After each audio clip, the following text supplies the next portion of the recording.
रोज देखा करती थी उस चिड़िया को, जो कभी इधर तो कभी उधर खिड़की से अंदर की ओर आ जाया करती थी। हम भी उसे आने देते और खाने को दाना दे दिया करते थे। असल में अम्मा अक्सर कहा करती थी कि चिड़िया को दाना डाल देना। उनकी ये बात हमेशा मेरे कानों में गूंजा करती थी जैसे ही मैं उस चिड़िया को देखती। पर अब सच तो ये था कि अम्मा केवल उसे देख पाती थी। उस तेज आवाज में मुझे चिड़िया को दाना डालने के लिए बोल नहीं पाती थी, क्योंकि उनकी जबान कुछ इस तरह अचानक से रुक गई थी मानो किसी ने म्यूट बटन ही दबा दिया हो। चिड़िया तो दूर की बात है, वो खुद को भूख लगने पर भी हमसे कुछ नहीं कह पाती थी। सच तो ये था कि उनकी आवाज़ कहीं गुम हो गई थी, जो मुझे या घर में किसी को भी ढूंढने पर नहीं मिल रही थी। उन्हें तो जैसे अपनी उस शांत दुनिया में चैन मिलने लगा था।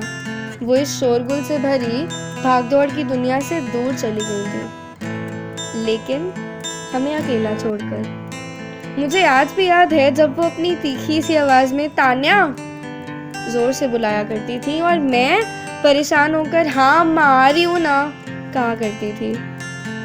मुझे आज भी याद है जैसे वो मेरे बालों में अपने नर्म हाथों से तेल लगाया करती थी।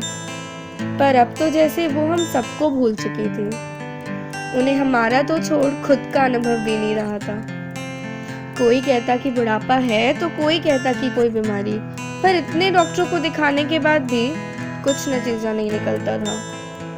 हमने उनकी खामोशी को ही स्वीकार कर लिया था, पर मैं कभी हार नहीं मानती थी। टिप्स और ट्रिक्स की दुनिया में से हमेशा कोई ना कोई नया आइडिया निकाल कर उनसे बात करने का ट्राई करती।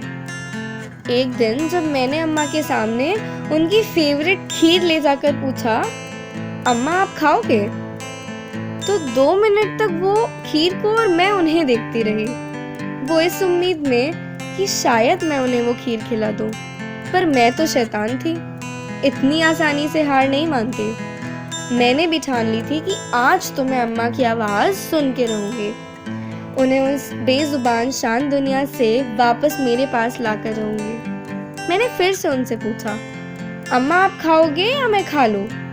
और मैं खीर की कटोरी उनके आगे से अपनी ओर लेकर जाने लगी कि तभी मुझे उनकी वो तेज़ आवाज़ महीनों बाद फिर से एक नए और शांत अंदाज में सुनाई दी, खानी है। मैं इतनी खुश हो गई जैसे दुनिया भर की खुशियाँ मुझे मिल गई हों।